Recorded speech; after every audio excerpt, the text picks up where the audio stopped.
मी तुमच्यापासून सुरुवात करते.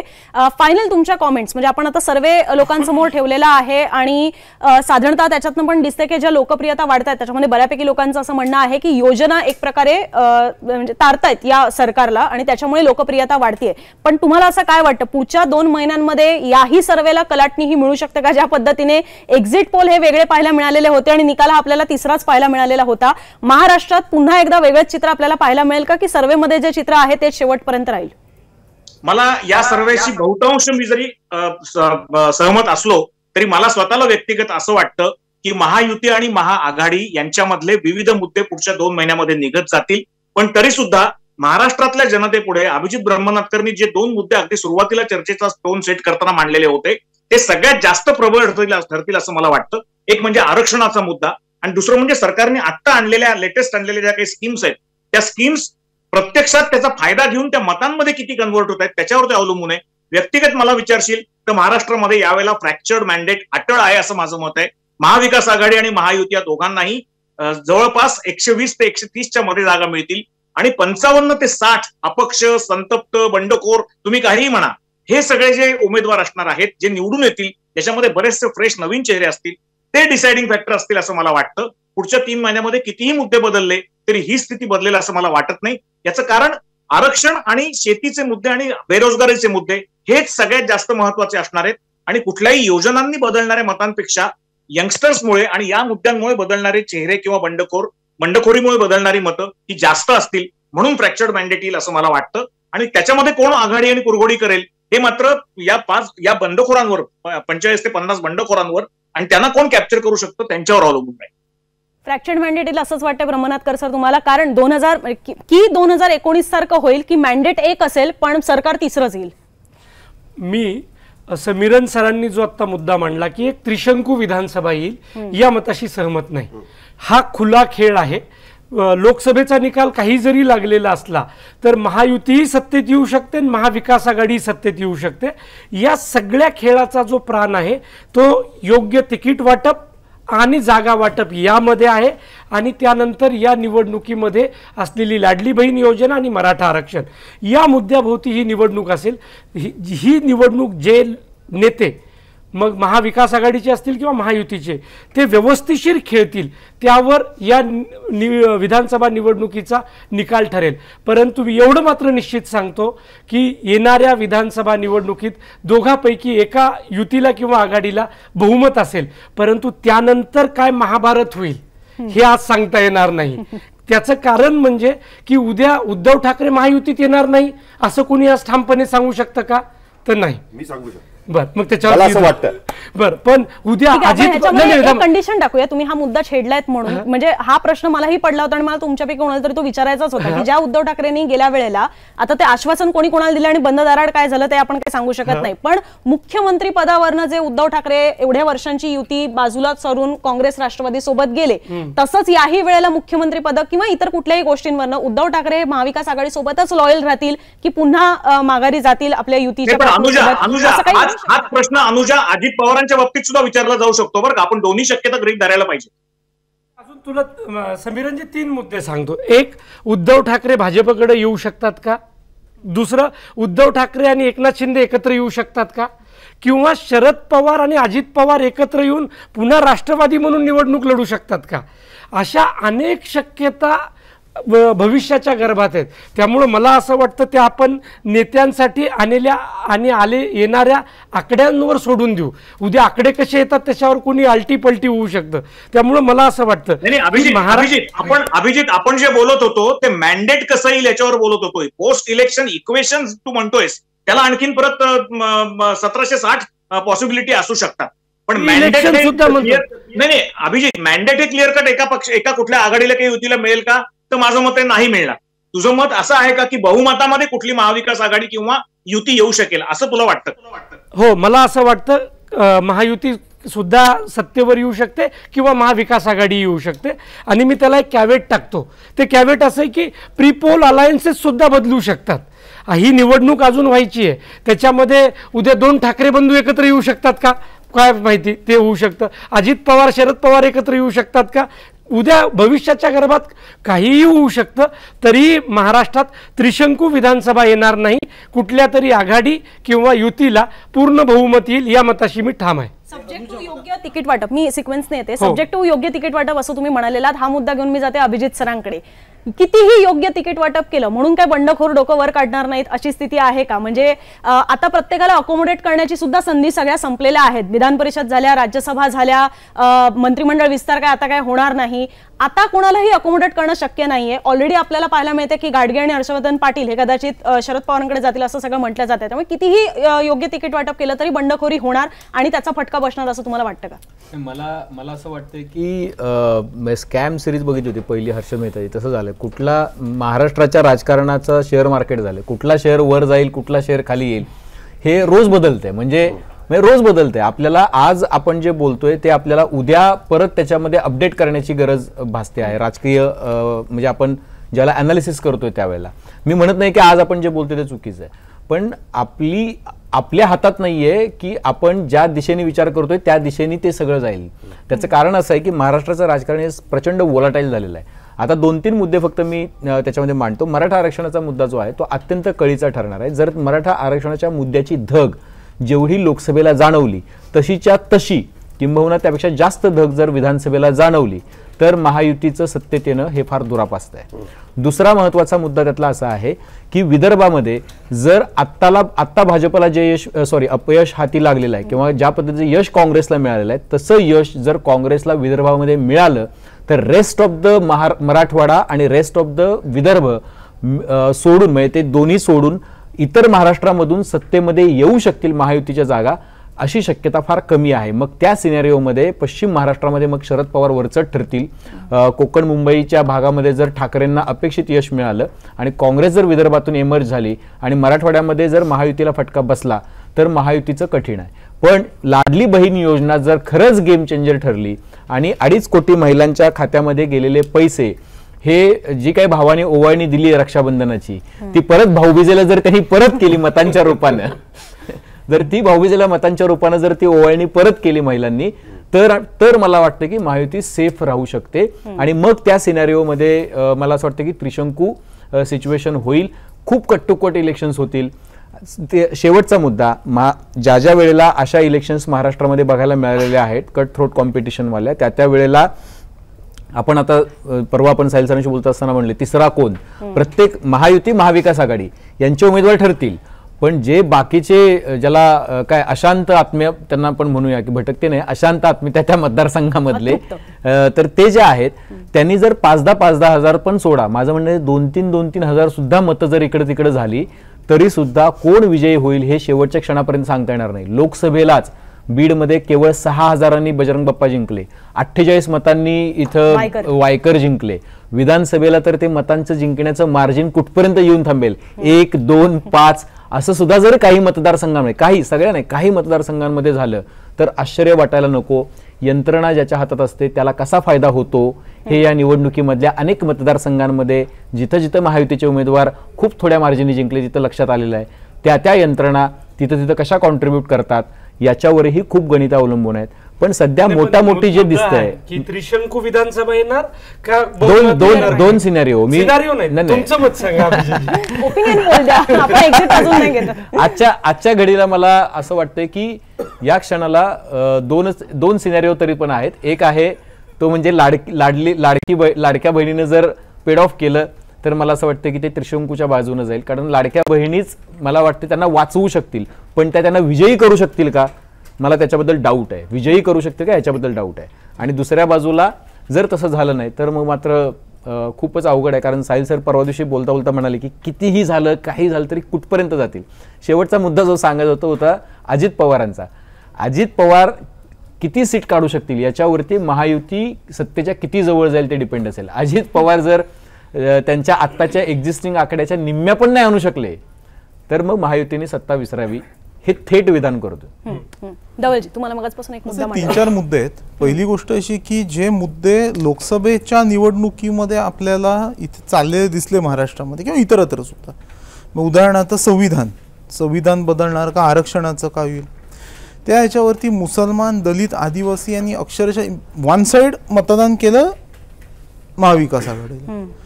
ते यावेळेला तंतोतंत असं होईल का आपल्याला माहित नाही, कारण त्याचं कारण असं की तो संविधानाचा मुद्दा इतका प्रभावी आत्ता नसेल. दुसरं म्हणजे आरक्षणाचा विषय, म्हणजे मराठा विरुद्ध ओबीसी ही जी एक थेट दुफळी आपल्याला झालेली दिसते आपल्या महाराष्ट्रातल्या समाजामध्ये, त्याचा परिणाम कसा होतो. कारण यावेळेला असं दिसलं की मराठवाड्यामध्ये खास करून की मराठा समाज आणि त्यांच्याबरोबर मुसलमान आणि दलित यांनी जे बल्कमध्ये वोटिंग केलं महाविकास आघाडीला, याचा फायदा 7 जागांवरती महाविकास आघाडीला झाला. आणि हे जे 5-1 हजारांनी वगैरे जे आपल्याला सीट लागलेली दिसली बीडमध्ये, ह्याच्या मागे ते कारण होतं.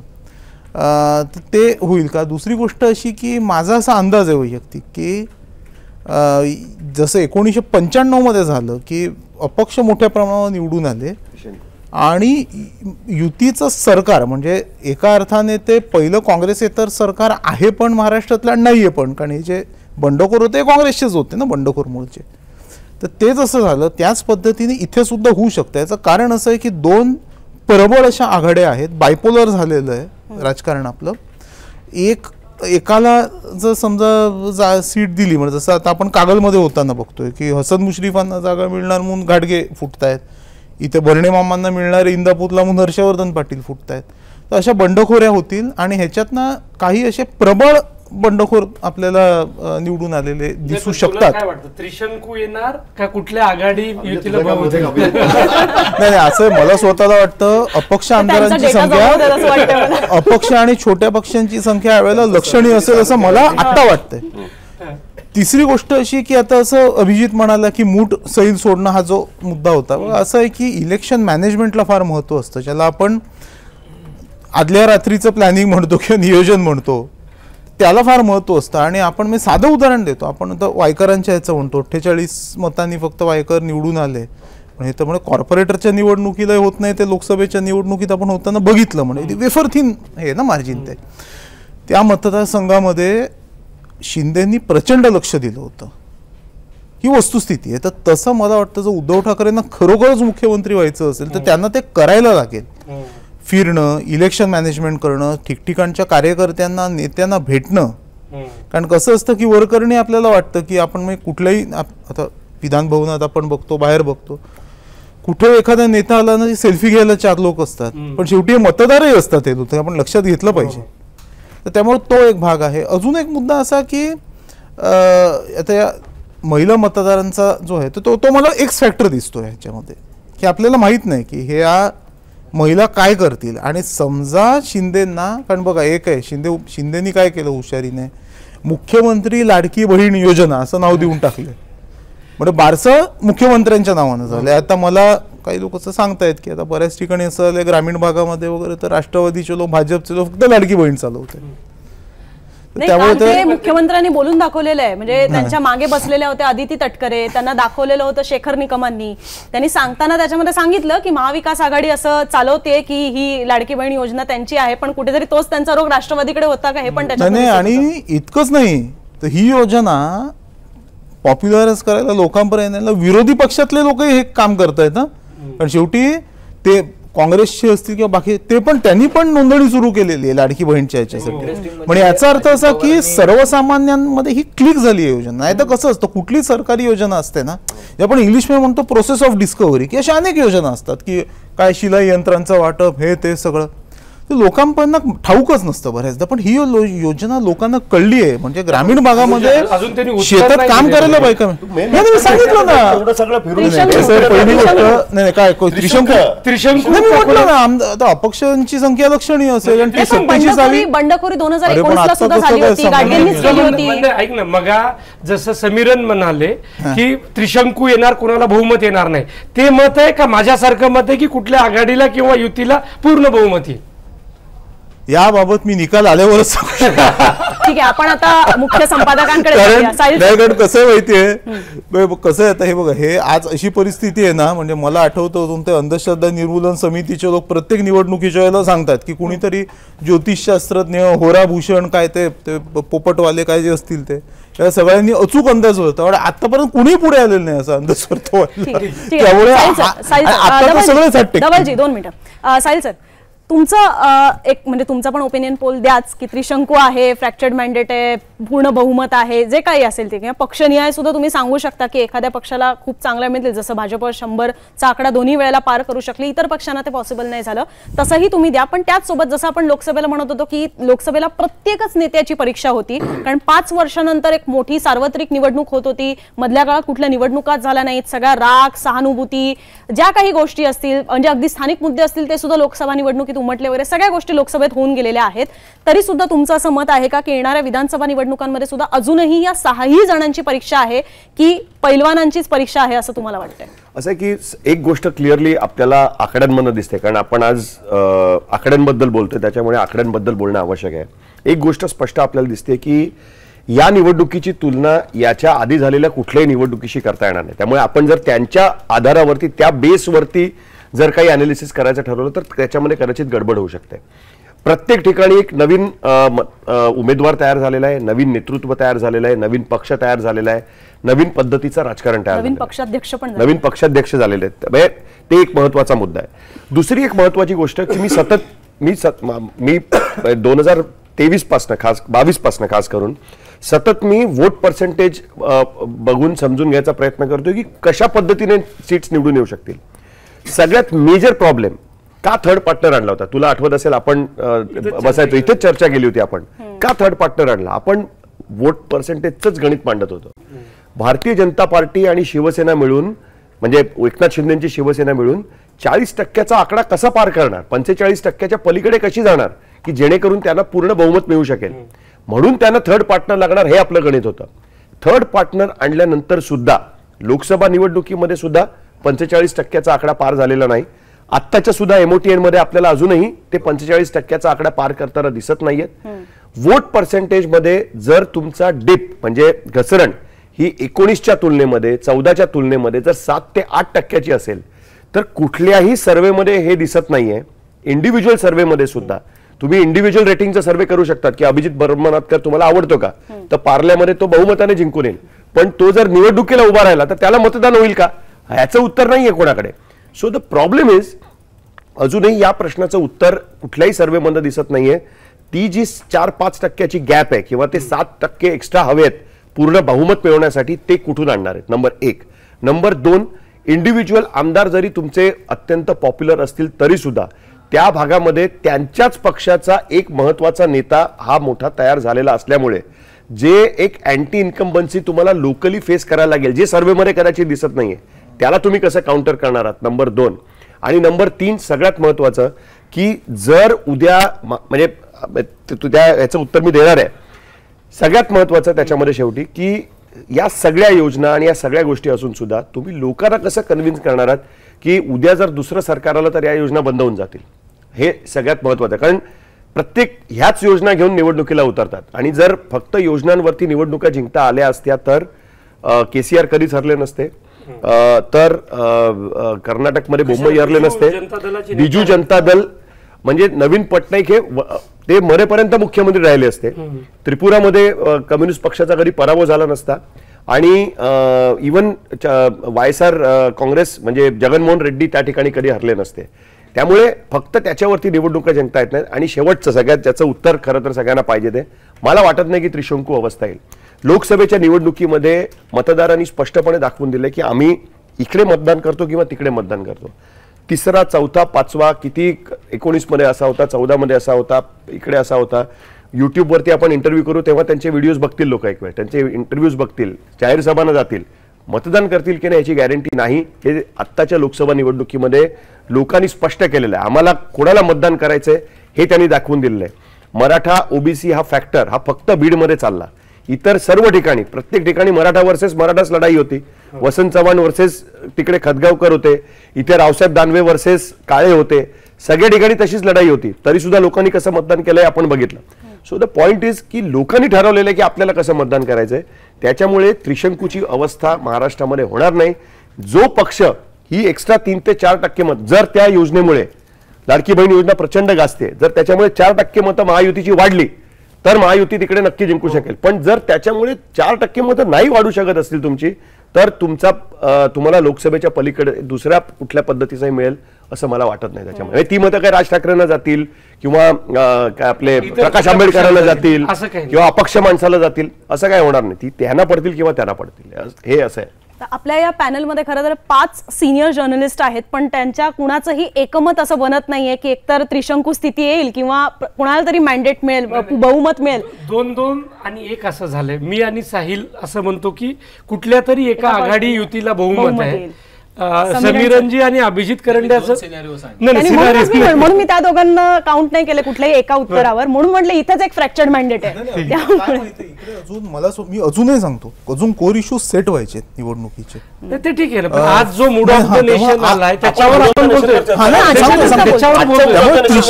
त्रिशंकू होईल की नाही, किंवा कुठल्या एका पक्षाचं येईल का, असं भरपूर मॅन्डेट मिळून आज. हा, तर मला थोडं तर रिस्की वाटतंय. धवल आजच्या सिनारिओवर ओके, समीरन सरांना एकच वाक्य बोलायचंय. हा बोला. एक वाक्य बोलायचंय. आपण त्रिशंकू आणि फ्रॅक्चर्ड मॅन्डेट या दोन्ही सिच्युएशन्स वेगळ्या आहेत हे लक्षात घेऊ. पहिल्यांदा इक्वल मतदान जर झालं सगळ्यांना तर ती त्रिशंकू होऊ शकते. फ्रॅक्चर्ड मॅन्डेटचा अर्थ क्लिअर बहुमत कोणाला नाही अशी अवस्था म्हणतोय मी. म्हणजे 120 ते 130च्या दरम्यान एकच फिगर सगळ्यांना मिळेल असं नाही, पण त्यातून सरकार फॉर्म करण्याची संधी दोघांनाही नाही. आणि जसं कायम आपल्याकडे एक अपक्षांचा 13 गट अपक्षांचा असायचा आणि हर्षवर्धन पाटील कायम त्यांचं नेतृत्व करायचे आणि कोणाचंही सरकार आलं तर हे 13 लोक तिथे मंत्री, त्यातले 4-5 मंत्री असायचेच, असे अपक्ष येतील. त्या अर्थाने मी फ्रॅक्चर्ड म्हणतोय. म्हणजे इक्वल मतं सगळ्यांना पडून ती त्रिशंकू तशा अर्थाची मला म्हणायची नाही. क्लिअर मॅन्डेट दोघांपैकी कोणाला. हर्षवर्धन पाटील सुद्धा कोणाच्या तरी बाजूने जाऊन निवडणूक लढतील अशीच परिस्थिती त्याच्यामध्ये दिसते. हर्षवर्धन पाटील सुद्धा अपक्ष लढतील अशी परिस्थिती नाहीये.